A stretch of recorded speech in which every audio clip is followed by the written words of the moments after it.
Jemaat Komsisi, kita pada hari ini bersama-sama belajar kebenaran firman Tuhan, dan biarlah kebenaran firman Tuhan yang nanti akan kita pelajari bisa menjadi berkat bagi kita semua. Sebelumnya, mari kita berdoa terlebih dahulu. Terima kasih Tuhan, pada saat ini dimanapun kami berada, kami ingin mendengar kebenaran firman-Mu, dan kami rindu supaya kebenaran firman-Mu yang kami dengar pada saat ini bukan sekedar wacana konsep pengetahuan lewat kepala kami, tapi kebenaran firman-Mu ini tertanam dalam di hati kami. Kebenaran firman-Mu ini mengubah hidup kami. Segala pujian, kemuliaan, kehormatan hanya bagi nama-Mu. Di dalam nama Tuhan Yesus kami berdoa. Amin. Jemaat Tuhan, kita pada saat ini akan belajar dari sebuah kisah mengenai ke-12 pengintai. Ada hal-hal yang menarik yang kita bisa pelajari dari cerita ke-12 pengintai ini. Saya akan mengajak kita semua untuk melihat di Bilangan pasal ke-13, dimulai dari ayatnya yang ke-25. Dikatakan demikian oleh firman Tuhan. Sesudah lewat 40 hari, pulanglah mereka. Mereka di sini adalah 12 pengintai dari pengintaian negeri itu, dan langsung datang kepada Musa, Harun, dan segenap umat Israel di Kades, di padang gurun Paran. Mereka membawa pulang kabar kepada keduanya dan kepada segenap umat itu, dan memperlihatkan kepada sekaliannya hasil negeri itu. Mereka menceritakan kepadanya, kami sudah masuk ke negeri kemana kau suruh kami, dan memang negeri itu berlimpah-limpah susu dan madunya, dan inilah hasilnya.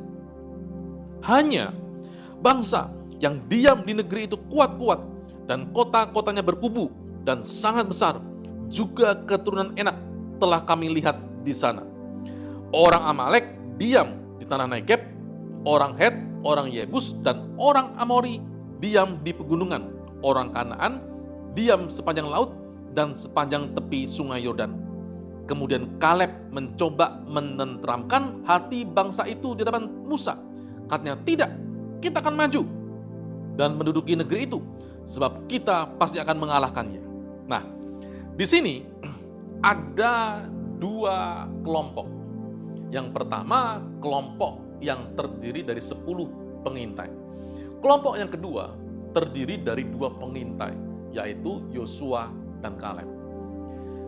Kita belajar bahwa ternyata jumlah yang besar belum tentu benar di hadapan Tuhan. Tapi justru jumlah yang hanya 2 ini bisa tahu seperti apa, bagaimana hatinya Tuhan. Kalau kita melihat bahwa setelah 40 hari, pulanglah ke-12 pengintai. Artinya, ke-12 pengintai, termasuk kelompok yang pertama, yang berisi 10 orang ini, sudah ada di negeri Kanaan selama 40 hari. Selama 40 hari itu mereka mengintai dan tidak ada yang tahu. Selama 40 hari itu orang-orang ini berhasil selamat. Selama itu mereka bisa kembali bertemu dengan Musa dan Harun. Lalu mengapa? Pertanyaannya, mereka tidak percaya bahwa orang Israel bisa masuk tanah Kanaan. Padahal 10 orang ini sudah ada di sana 40 hari lamanya. Selamat tidak ketahuan oleh orang-orang Kanaan, dikatakan Amalek, lalu kemudian orang Het, orang Yebus, orang Amori, tidak ketahuan. Bahkan yang luar biasanya adalah bahwa mereka ini memperlihatkan, dikatakan di ayatnya yang ke-26, memperlihatkan kepada sekaliannya, kepada Musa, Harun, dan orang-orang Israel, hasil negeri itu. Kan ini aneh ya, bahwa orang-orang ini membawa apa yang dibawa ini. Nah, itu bisa dilihat di atasnya, kalimat atasnya, tapi saya tidak perlu membacakannya. Di sana yang diambil itu adalah setandan buah anggur, lalu kemudian buah delima, buah ara. Jadi bayangkan ya, tandan buah anggur ini sampai kemudian dibawa dan digotong. Jadi digandar, dipikul. Jadi anggur. Kalau saudara pergi ke supermarket, beli anggur itu kita bisa ambil paling tidak banyak ranting-rantingnya, tangkainya. Tapi ini sampai 2 orang memikul buah anggur. Itu berarti tangkainya besar dan buahnya besar dan kuat. Karena tidak mudah lepas. Kalau anggur di supermarket itu kan mudah terlepas dari tangkainya, buahnya itu kan. Tapi ini sampai 2 orang dipikul. Dan diam-diam 2 mengintai di tanah Kanaan, tidak ada orang tahu, pulang membawa berbagai macam buah-buahan. Lalu mengapa mereka gak percaya? Kalau orang Israel bisa mengalahkan mereka, bisa masuk dalam tanah Kanaan. Kan aneh. Lebih aneh lagi, yang 2 orang Yosua dan Kaleb kan mengintai di tanah yang sama. Mengintai di waktu yang sama. Mengintai di waktu 40 hari. Tempat yang sama. Lokasi yang sama. Waktu yang bersamaan. Tetapi outputnya berbeda. Apa yang menyebabkan mereka bisa berbeda? Nah, nanti kita lihat apa yang firman Tuhan katakan. Lalu kemudian yang anehnya lagi adalah orang-orang ini, jadi orang-orang yang membawa kabar busuk ini, mereka itu memperlihatkan hasil negeri itu, lalu kemudian mereka bersaksi nih, ayat 27. Mereka menceritakan kepadanya, kami sudah masuk negeri, jadi sudah masuk nih. 10 orang ini sudah masuk ke negeri. Loh, mereka berkata sendiri loh. Bukan begini, kami nggak berani masuk karena di sana ada orang Yebus, orang Amori, orang Het, orang Kanaan. Kami nggak berani masuk karena mereka itu orang besar-besar. Enggak, mereka sudah masuk ke negeri. Lalu dikatakan, dan memang mereka punya saksi nih, kesaksiannya bagus. Negeri itu berlimpah-limpah susu dan madunya. Aneh ya? Jadi, kalau kita tarik di kehidupan zaman sekarang, ini adalah model orang Kristen yang sudah ke gereja, tapi mereka gak percaya sama Tuhan. Mereka melihat mujizat, mereka sudah melihat di depan mata, mereka bisa melihat bahkan menikmati kebaikan Tuhan. Tapi mereka tetap tidak percaya bahwa Tuhan itu memberi yang terbaik atau bisa melakukan sesuatu dalam hidup mereka. Dilihat memang benar itu terjadi. Tapi untuk percaya dalam hati, itu ternyata persoalan yang berbeda. Aneh ya, ini 10 orang sudah masuk ke tanah itu, bahkan bersaksi. Bayangkan, sudah bersaksi loh. Negeri itu berlimpah-limpah susu dan madunya. Aneh ya. Lalu 28 nih. Bangsa yang diam di negeri itu kuat-kuat. Kota-kotanya berkubu dan sangat besar. Sebentar. Yang kelompok kedua, isinya 2 orang, Yosua dan Kaleb, kan melihat yang sama. Melihat juga di sana ada orang Enak yang besar-besar, ada orang Amalek, orang Het, orang Yebus, orang Amori, orang Kanaan, kan sama. Tapi 2 orang ini, Yosua dan Kaleb, kok bisa berusaha menenteramkan hati 10 orang dan bangsa itu? Aneh ya? Ini seringkali menunjukkan di satu gereja, dalam ibadah seperti ini, jemaat Tuhan, Sobat Home Sisi, yang mendengar apa yang saya sampaikan dari awal sampai akhir, bisa menangkapnya. Haleluya, puji Tuhan.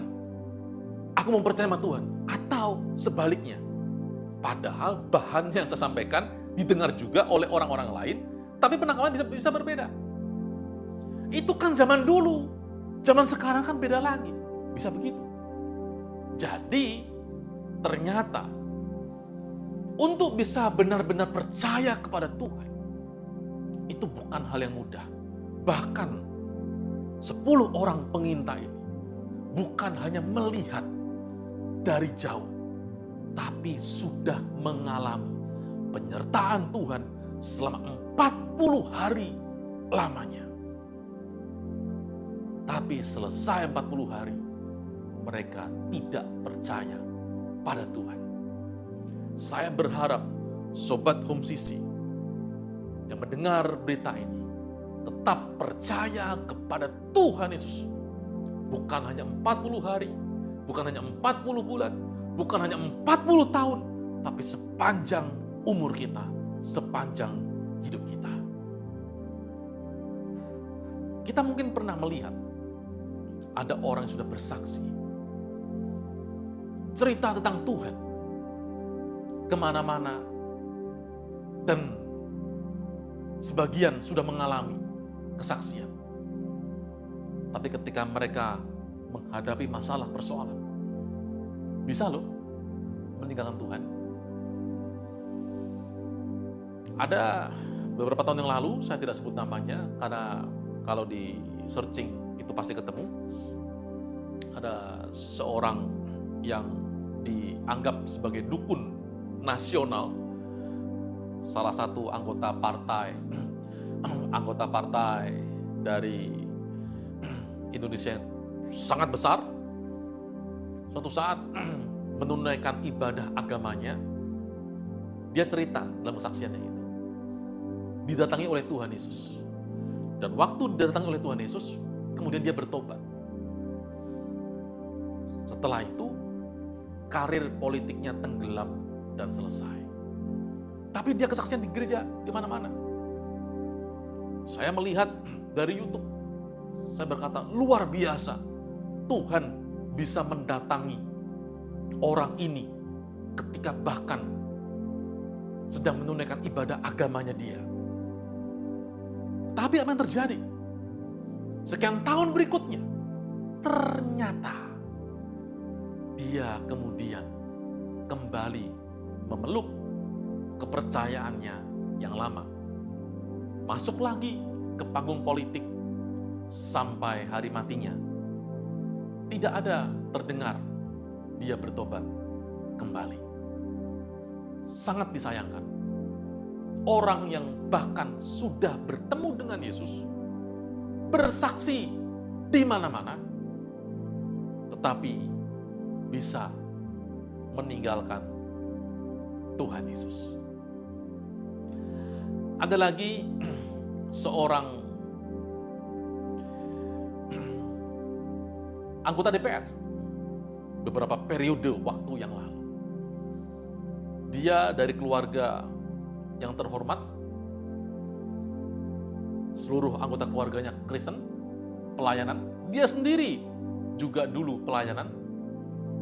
Dia suatu hari bersaksi kemana-mana. Kesaksian seperti ini. Dia menang Miss Indonesia tahun sekian. Lalu kemudian menjadi terkenal dan dia kemudian bersaksi di gereja-gereja. Dia berkata begini, saudara jangan pernah tinggalkan Tuhan. Kalau Tuhan sudah membuat saudara berhasil, ingat Tuhan, jangan pernah tinggalkan Tuhan. Lalu suatu saat, majalah rohani meminta dia untuk difoto. Jadi ada sesi foto di sebuah hotel JW Marriott di Kuningan. Dan waktu dia datang ke sana, ternyata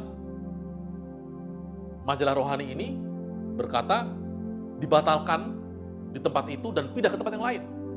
Wah, artis ini marah-marah, anggota DPR ini marah-marah. Tapi begitu dia keluar dari hotel JW Marriott, bom meledak. Berapa tahun yang lalu. Saudara bisa searching di Google. Lalu, anggota DPR ini, yang artis juga ini, kaget. Tuhan meluputkan hidupnya. Meluputkan malapetaka. Lalu dia kesaksian di gereja, di mana-mana dia kesaksian. Karena saya ikut bersukacita pada waktu itu. Tetapi, ketika kemudian dia bertemu dengan salah seorang duda yang juga anggota DPR, dia tinggalkan Tuhan. Akhirnya sekian waktu tertangkap KPK, masuk penjara. Saya pikir dalam penjara ada banyak waktu untuk merenung. Dia akan kembali kepada Tuhan. Ternyata tidak. Sampai dia keluar, ternyata tidak kembali kepada Tuhan. Bayangkan, sudah kesaksian kemana-mana, diluputkan malapetaka oleh Tuhan, bisa meninggalkan Tuhan. Kan persis nih, seperti 10 pengintai. 10 pengintai masuk ke negeri Kanaan, ada orang enak di sana, besar-besar. Ada orang Yebus, orang Amori, orang Amalek. 40 hari diselamatkan oleh Tuhan. Mereka tidak tertangkap, pulang. Mereka bersaksi, di sana berlimpah-limpah susu dan madunya. Kami membawa barangnya, ada buahnya yang sedemikian rupa. Tetapi toh tetap mereka tidak percaya kepada Tuhan. Aneh kan? Seringkali orang Kristen tidak bisa percaya kepada Tuhan dari pikiran turun ke hati. Istilahnya, percayanya hanya sampai di mata dan di mulut, belum sampai mendarah daging. Karena itu kita sebagai anak-anak Tuhan, kita harus menjadi orang-orang seperti kedua pengintai itu, yaitu Yosua dan Kaleb. Dikatakan bahwa Yosua dan Kaleb itu berusaha menenangkan hati bangsa itu. Bayangkan, 2 lawan 10. Yang kemudian 10 orang ini segera menyebarkan virus ketakutan kepada seluruh bangsa. Tapi 2 orang yang benar ini tetap percaya kepada Tuhan, tapi kalah suara. Jumlah yang sedikit dengan jumlah yang banyak. Jumlah yang banyak itu belum tentu benar. Jadi, Sobat Home Sisi, lebih baik kita berjalan seorang diri asal bersama dengan Allah daripada berjalan beramai-ramai bersama-sama dengan banyak orang namun melawan Allah. Inilah yang terjadi. 10 pengintai dengan seluruh orang Israel. Mereka bersatu padu. Mereka bergandengan tangan. Berjalan bersama-sama. Tetapi tidak bersama dengan Allah. Mereka bersama-sama menentang dan melawan Allah. Hanya Yosua dan Kaleb yang tetap percaya kepada Tuhan. Lalu dikatakan demikian. Di ayat berikutnya, juga mereka menyampaikan kabar kepada orang Israel, kabar busuk. Jadi 10 orang ini tentang negeri yang diintai. Mereka yang berkata, negeri yang telah kami lalui untuk diintai adalah suatu negeri yang memakan penduduknya. Dan semua yang kami lihat di sana adalah orang-orang yang tinggi perawakannya. Loh, kan mereka selamat. Yang 2 orang, Yosua dan Kaleb, kan juga melihat hal yang sama. Jadi sebenarnya kita bisa melihat hal yang sama, mendengar hal yang sama, tetapi yang membedakannya pada akhirnya apa?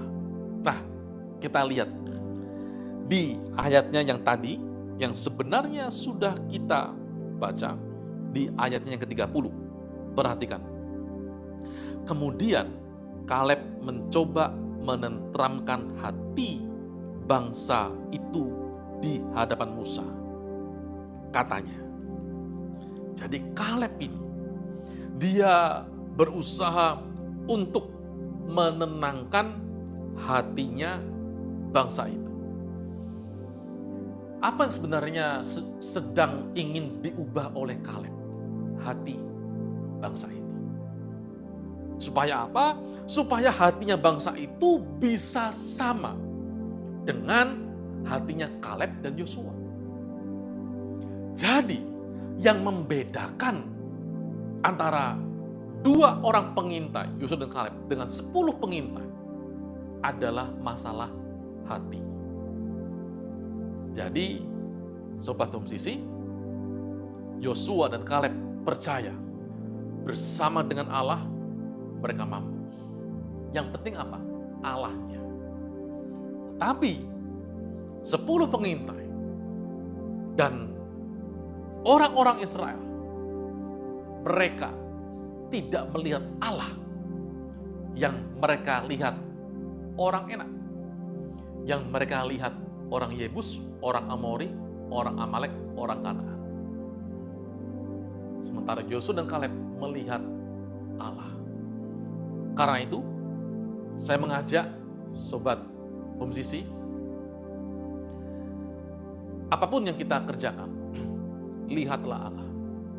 Kita punya masalah, lihatlah Allah. Pak, masalah saya besar. Allah kita lebih besar. Apakah masalah kita itu berhadapan dengan orang enak? Yosua dan Kaleb juga sama. Berhadapan dengan orang enak. Tetapi yang mereka lihat bukan orang enaknya. Tapi siapa yang mereka punya? Yaitu Tuhan pencipta semesta. Yang anehnya, 10 orang pengintai ini kan juga sama-sama keluar dari Mesir. Mereka keluar dari Mesir, mereka melihat tiang awan dan tiang api, mereka melihat bagaimana Tuhan membukakan jalan yang buntu, dibukakan laut berau, mereka berjalan di laut yang kering, mereka bisa memegang dinding laut itu, mereka diberi makan oleh Tuhan di padang gurun. Kok bisa mereka tidak percaya kepada Tuhan yang sama, yang waktu yang lalu sudah membuat mujizat? Kok bisa tidak percaya kalau pada waktu itu mereka juga bisa dituntun oleh Tuhan masuk ke tanah Kanaan? Kan aneh. Tuhan beberapa waktu yang lalu, beberapa bulan yang lalu mengeluarkan mereka dari Mesir. Sekarang mereka tidak percaya Tuhan yang sama bisa memasukkan mereka ke Kanaan. Kan aneh. Tapi seringkali orang Kristen juga sama. Loh kok bisa? Seringkali kita melihat masalah depan kita begitu besar, iman kita goyah. Padahal kita lupa kalau kita melihat di tahun-tahun yang lalu, tahun 2024 yang lalu, bagaimana tangan Tuhan, penyertaan Tuhan sudah bersama dengan kita. Kenapa kita meragukan Tuhan di tahun 2025 ini? Kalau Tuhan sudah bisa mengeluarkan 10 orang pengintai dan seluruh orang Israel dari bangsa Mesir, masakan Tuhan yang sama tidak bisa memasukkan mereka ke tanah Kanaan? Itu pemikiran yang bodoh. Karena itu kita belajar pada saat ini. Sobat Home Sisi, dimanapun yang mendengar pemberitaan firman Tuhan ini, percayalah kepada Tuhan. Tuhan yang sama, Tuhan yang dulu, yang menolong bangsa Israel, mengeluarkan bangsa Israel dari Mesir, juga bisa mengeluarkan kita dari masalah. Tuhan yang sama, yang dulu, yang sanggup memasukkan bangsa Israel menyeberangi sungai Yordan bersama dengan Yosua masuk ke tanah Kanaan. Tuhan yang sama juga bisa membawa kita masuk ke dalam pintu berkat, ke dalam rumah yang diberkati oleh Tuhan. Kita punya Tuhan yang sama. Dalam hidup kita mungkin punya kesaksian masing-masing. Jangan pernah tinggalkan Tuhan. Sekalipun kita sudah bersaksi kemana-mana, tapi terus pegang Tuhan. Jangan merasa diri kita hebat. Kita butuh Tuhan. Jangan pernah tinggalkan Tuhan. Jangan seperti 10 pengintai ini. Jadilah seperti 2 orang pengintai ini. Karena itu, terakhir saya ingin menyampaikan, kita mungkin punya masalah yang berbeda, tapi kita punya Tuhan yang sama. Percayalah kepada Tuhan. Tuhan kita, Yesus Kristus, sanggup membukakan 1001 macam jalan buat kita. Tapi Tuhan yang sama juga bisa menutup pintu supaya tidak perlu kita memasuki pintu yang salah. Tapi Tuhan akan membukakan kita pintu yang lain. Di mana pintu yang Tuhan bukakan, pastilah pintu yang mendatangkan berkat bagi kita. Bila benar firman Tuhan yang kita dengar pada saat ini boleh memberkati kita semua. Mari kita berdoa. Terima kasih Tuhan. Saat ini kami boleh belajar firman-Mu. Kami mau seperti 2 orang pengintai. Melihat masalah yang sama. Melihat kesulitan yang sama dengan 10 pengintai. Tapi mereka punya Tuhan. Hati mereka berbeda. Mereka percaya kepada Tuhan. Jauhkan dari kami pemikiran dan hati seperti 10 pengintai itu. Mereka tidak percaya kepada Tuhan, padahal mereka sudah membawa bukti buah anggur. Mereka sudah ada di tanah Kanaan 40 hari lamanya dan mereka selamat.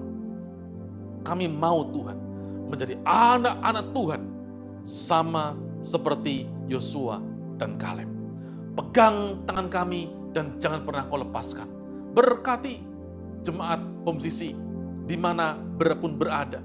Memberkati mereka. Masalah-masalah yang dihadapi. Sekalipun sebesar orang enak, tapi kami punya Tuhan yang jauh lebih besar dari apapun. Kami mau menaruh hidup kami kepadamu. Karena kami percaya Kau Tuhan yang baik dalam hidup kami.